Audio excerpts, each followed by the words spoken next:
মসজিদে লাউডস্পিকার বিতর্কে এবার আদালতের বড় নির্দেশ। রাজাবাজার থেকে মৌলালী মিছিলের অনুমতি দিল হাইকোর্ট। 750 জন নিয়ে মিছিল, তবে মাইকে সম্পূর্ণ নিষেধাজ্ঞা।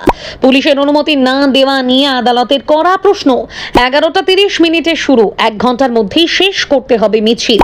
আগেই জানাতে পারতেন। পুলিশের ভূমিকা নিয়ে বড় প্রশ্ন বিচারপতি। রাজাবাজার থেকে মৌলালী পর্যন্ত মিছিল করার অনুমতি দিল কলকাতা হাইকোর্ট, তবে একাধিক শর্ত মেনে ওই মিছিল করতে হবে বলে স্পষ্ট করে দিয়েছে আদালত।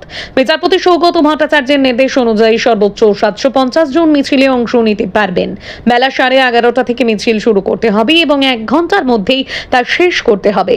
পাশাপাশি মিছিলে কোনো ধরনের মাইক বা লাউডস্পিকার ব্যবহার করা যাবে না বলেও স্পষ্ট জানিয়ে দিয়েছে আদালত। ধর্মীয় উপাসনা স্থল থেকে লাউডস্পিকার বন্ধ করে দেওয়ার প্রতিবাদে আগামী 11ই আগস্ট মিছিলের অনুমতি চেয়ে কলকাতা হাইকোর্টের দ্বারস্থ হয়েছিল একটি সংগঠন। পুলিশের তরফে মিছিলের অনুমতি না দেওয়াকে কেন্দ্র করেই আদালতের দ্বারস্থ হন মামলাকারীরা। সোমবার সকালে বিচারপতি সৌগত ভট্টাচার্যের এজলাসে মামলাটি ওঠে। শুনানির সময় পুলিশের অনুমতি না দেওয়ার সিদ্ধান্ত নিয়ে প্রশ্ন তোলেন বিচারপতি। বিচারপতির বক্তব্য, 23 আগস্ট মিছিলের অনুমতি চাওয়া হয়েছিল, কিন্তু তারপর বেশ কয়েকদিন কেটে যাওয়ার পরে শুক্রবার রাতে পুলিশ জানায় যে মিছিলের অনুমতি দেওয়া হবে না। পুলিশের এই সিদ্ধান্তের সময় নিয়েই প্রশ্ন তোলেন বিচারপতি।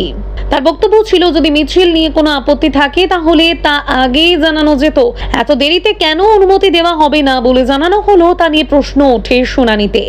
মামলাকারীদের তরফের আইনজীবী সব্যসাচী চট্টোপাধ্যায় আদালতে জানান, পুলিশ চাইলে মিছিলের দিন পরিবর্তনের প্রস্তাব দিতে পারত। অংশগ্রহণকারীর সংখ্যাও কমিয়ে দেওয়া সম্ভব ছিল, কিন্তু সেই পথে না গিয়ে সরাসরি অনুমতি না দেওয়ার সিদ্ধান্ত নেওয়া হয়েছে বলে অভিযোগ করেন তিনি। অন্যদিকে রাজ্যের তরফে এজি সুরজিৎ মিত্র আদালতে জানান, মিছিলের ক্ষেত্রে বেশ কিছু তথ্য গোপন করা হয়েছে। সপ্তাহের মাঝামাঝি সময়ে এত বড় জমায়েতের অনুমতি দেওয়া সম্ভব নয় বলেও রাজ্যের তরফে জানানো হয়। 2000 মানুষের বদলে সর্বোচ্চ 300 জনকে নিয়ে মিছিল করার প্রস্তাবও দেওয়া হয়েছিল। পাশাপাশি গড়িয়া বাস স্ট্যান্ড থেকে এসসি মল্লিক রোড হয়ে ইএম বাইপাস পর্যন্ত অন্য একটি রুটের প্রস্তাব দেওয়া হয় রাজ্যের তরফে। দুই পক্ষের বক্তব্য শোনার পর আদালত শেষ পর্যন্ত নির্দিষ্ট শর্তে মিছিলের অনুমতি দেয়। রাজাবাজার থেকে মৌলালী পর্যন্ত মিছিল করতে পারবেন সর্বোচ্চ 750 জন। সকাল 11:30টায় মিছিল শুরু করতে হবে এবং 1 ঘন্টার মধ্যে তা শেষ করতে হবে। তবে মিছিল চলাকালীন কোনো মাইক, লাউডস্পিকার বা শব্দবর্ধক যন্ত্র ব্যবহার করা যাবে না। অর্থাৎ মিছিলের অনুমতি মিললেও শব্দ ব্যবহারের ক্ষেত্রে কড়া বিধি নিষেধই বহাল রাখল আদালত।